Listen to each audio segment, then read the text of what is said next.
Bethlehem കുടുംബ unit ഓണസദ്യയുടെ കൂടെ ഒരു കിണ്ണം കാച്ചിയ പാൽപ്പായസം. നമ്മുടെ Girish shady, director and screen play. ഒന്നും പറയാനില്ല.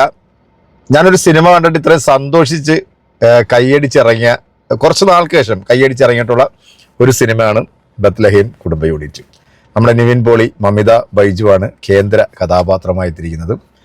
നിവിൻ പോളി ഒരു ഏജ്ഡ് ആയിട്ടുള്ള ഒരു ചെറുപ്പക്കാരൻ്റെ റോളിലാണ്, ഒരു അവിവാഹിതനായിട്ടുള്ള ചെറുപ്പക്കാരൻ.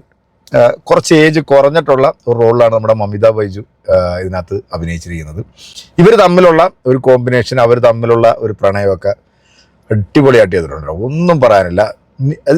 ഫസ്റ്റ് ഓഫ് ഓൾ ഇത് പറയേണ്ടത് ഇതിൻ്റെ കാസ്റ്റിംഗ് ആണ്. അതായത് നിവിൻ പോളിയെ ഈ സിനിമയിലേക്ക് തിരഞ്ഞെടുത്തതും ഇതിനകത്ത് മമിത ബൈജുവിനെ നായികയാക്കിയതിനും വലിയൊരു സല്യൂട്ട്. കാരണം അവർ രണ്ടുപേരുടെ ആ ഒരു കോമ്പിനേഷൻ, അവർ തമ്മിലുള്ള ആ ഒരു കെമിസ്ട്രിയൊക്കെ ഉണ്ടല്ലോ, നൈസ്. പിന്നെ കോമഡിയിലേക്ക് വരികയാണെന്നുണ്ടെങ്കിൽ നൈസ് കോമഡി കേട്ടോ. ചിരിക്കാനായിട്ട് ഒരുപാട് സംഭവങ്ങളുണ്ട്. അതായത് എന്താണ്, അവിയൽ, തോരൻ, അച്ചാർ, കിച്ചടി, പച്ചടി എന്നൊക്കെ പറഞ്ഞ പോലെ അങ്ങനെ ഒരുപാട് സാധനങ്ങൾ, ഒരുപാട് വിഭവങ്ങൾ ചേർത്തിട്ടുള്ള ഒരു ഓണ സദ്യയായിട്ടാണ് ഞാൻ ഈ ഒരു സിനിമ കണ്ടിട്ട് ഇറങ്ങുന്നത്.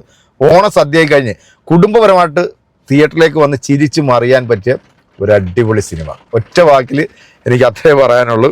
പിന്നെ നമ്മുടെ ദിലീഷ് പോത്തൻ, ഫഹദ് ഫാസിൽ, ശ്യാം പുഷ്കർ, ഇവരുടെ പ്രൊഡക്ഷൻ കമ്പനിയാണ് ഭാവന സ്റ്റുഡിയോസാണ് ഈ സിനിമ നിർമ്മിച്ചിരിക്കുന്നത്. ഇവരെടുത്തിട്ടുള്ള പടങ്ങളൊക്കെ നമുക്കറിയാമല്ലോ, പ്രേമലു ആയാലും തണ്ണീർമത്തൻ ദിനങ്ങളാണ്. അപ്പം ഇവരെടുത്തിട്ടുള്ള എല്ലാ സിനിമയ്ക്കും അതിൻ്റെതായിട്ടുള്ള ഒരു ക്വാളിറ്റി മെയിൻറ്റെയിൻ ചെയ്തിട്ടുണ്ട്. പിന്നെ ഇതിനകത്ത് ഒരുപാട് താരങ്ങളുണ്ട്. അതായത് ഈ ഗിരീഷ് ഷേഡിയുടെ സിനിമയ്ക്കകത്ത് പുള്ളി കൊണ്ടുവന്നിട്ടുള്ള എല്ലാ താരങ്ങളെയും അവർ ഈ സിനിമയിലും കൊണ്ടുവന്നിട്ടുണ്ട്. സുരേഷ് കൃഷ്ണ ഒരു പ്രധാനപ്പെട്ട റോളിൽ നമ്മുടെ നിവിൻ പോളിയുടെ കൂടെ തന്നെ എത്തുന്നു. അതുപോലെ എടുത്തു പറയേണ്ടത് നമ്മുടെ വിനയ് ഫോർട്ട് കേട്ടോ. ഒന്നും പറയാനില്ല. വിനയ് ഫോർട്ടിൻ്റെ ഒരു കോമഡി കേട്ടോ, നൈസ്. ഒന്നും പറയാനില്ല. പുള്ളിയൊക്കെ പൊളിച്ചടിക്കുക കേട്ടാ. കുറേ നാൾക്ക് ശേഷമാണ് വിനയ് ഫോർട്ടിൻ്റെ ഇത്രയും ഒരു കോമഡി ചെയ്തിട്ടുള്ളൊരു ക്യാരക്ടർ ഞാൻ കാണുന്നത്. ശ്യാം മോഹൻ, അതുപോലെ തന്നെ സമീർ ഖാൻ, റോഷൻ ഷാനവാസ്, അതുപോലെ സംഗീത് പ്രതാപ് നമ്മുടെ നിവിൻ പോളിയുടെ ബ്രദറായിട്ടാണ് അഭിനയിക്കുന്നത്. എനിക്കൊന്ന് ഈ ജഗതിക്ക് ശേഷം ഇനി ആര് എന്ന് ചോദ്യത്തിനൊരു ഉത്തരം ഉണ്ടെന്നുണ്ടെങ്കിൽ അതെനിക്ക് തോന്നുന്നു സംഗീത് തന്നെയാണ് തോന്നുന്നത്. കാരണം പുള്ളിയുടെ ആ ഒരു ബോഡി ലാംഗ്വേജും ആ ഒരു ആറ്റിറ്റ്യൂഡൊക്കെ കാണുമ്പോഴത്തേക്ക് എനിക്ക് പല സ്ഥലത്തും ജഗതിയെ പെട്ടെന്ന് ഓർമ്മ വരുന്നതാണ് എനിക്ക് തോന്നി. അപ്പോൾ ഭാവിയിൽ ഒരു ജഗതിയായിട്ടൊരു പക്ഷേ ചിലപ്പോൾ നമ്മുടെ സംഗീത് മാറും. അതുപോലെ റോഷൻ ഷാനവാസിൻ്റെ ആണെങ്കിലും കിടിലം പെർഫോമൻസ് ആണ്. പിന്നെ പാർവതി അയ്യപ്പൻ, അങ്ങനെ ഒരു താരനിരയെത്തുന്ന ഒരു സിനിമയാണ്. ഇവർക്കെല്ലാം പെർഫോം ചെയ്യാനായിട്ടുള്ള ഒരു സ്പേസ് കൊടുത്തിട്ടുണ്ട്. പിന്നെ നിവിൻ പോളി മമിതയിലേക്ക് വരികയാണെന്നുണ്ടെങ്കിൽ രണ്ടുപേരും തകർത്ത് അഭിനയിച്ചേട്ടാ. Nivin Pauly is a back. പുള്ളിയുടെ ഒരു കംബാക്ക് എന്ന് വേണമെങ്കിൽ പറയാം. എന്താണ് നമ്മൾ നിവിൻ പോളിയിൽ നിന്ന് പ്രതീക്ഷിച്ചത് അത് നമുക്ക് കറക്റ്റായിട്ട് കിട്ടിയെന്നുള്ളതാണ്. ഇവർ തമ്മിലുള്ള ചില സീനൊക്കെ ഉണ്ടല്ലോ, ഇതിൻ്റെ ക്ലൈമാക്സ് പോർഷനിലേക്കൊക്കെ വരുമ്പോഴത്തേക്കും അടിപൊളി കേട്ടാ. കൈയടിച്ചിട്ടാണ് പ്രേക്ഷകർ തിയേറ്ററിൽ നിന്ന് ഇറങ്ങിപ്പോയത്. കാരണം നമുക്ക് ഒരുപാട് ചിരിക്കാനായിട്ടുള്ള ഒരുപാട് നല്ല നല്ല മുഹൂർത്തങ്ങളിലൂടെയാണ് ഈ ഒരു സിനിമയുടെ കഥ ഇങ്ങനെ പറഞ്ഞു പോകുന്നത്. ആദ്യം തൊട്ട് അവസാനം വരെ ലാഗൊന്നും ഇല്ലാതെ നല്ല എൻഗേജ് ചെയ്യിപ്പിച്ച് ചിരിക്കാനും, അതുപോലെ തന്നെ ഫാമിലി ഡ്രാമ, ആ ഒരു ഇമോഷണൽ സംഭവങ്ങളൊക്കെ നൈസായിട്ട് കൊണ്ടുവന്നിട്ടുണ്ട്. ഇതൊരു പ്രേമലു അല്ലെങ്കിൽ അങ്ങനെയുള്ള ആ ഒരു കൺസെപ്റ്റിൽ വന്നിട്ട് നിങ്ങൾ സിനിമ കാണണ്ട. ഗിരീഷ് ഷേഡിയുടെ ഒരു സിനിമ അത് തിയേറ്ററിൽ വന്ന് നമുക്ക് ഈ ഓണം വന്ന് അടിച്ചുപൊളിച്ച് ആഘോഷിച്ച ഒരു ഓണം മൂഡ് ഫെസ്റ്റിവലാണ് ഈ ഒരു സിനിമ.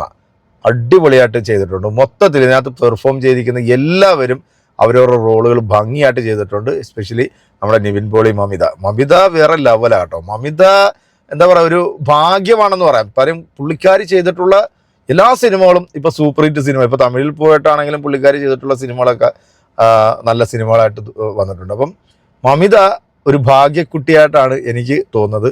മൊത്തത്തിൽ ഗിരീഷ് ഏടിയുടെ ഈ സിനിമ, അതുപോലെ തന്നെ ഭാവന സ്റ്റുഡിയോസിൻ്റെ ബാനറിൽ ചെയ്തിട്ടുള്ള ഈ ഒരു സിനിമ, അവരെടുക്കുന്ന സിനിമകളെല്ലാം പ്രേക്ഷകർ എന്താണ് പ്രതീക്ഷിച്ച് തിയേറ്ററിൽ വരുന്നത് അത് നമുക്ക് കിട്ടും കേട്ടോ. കുറേ സംഭവങ്ങൾ ഇതിനകത്ത് പറയാനുണ്ട്.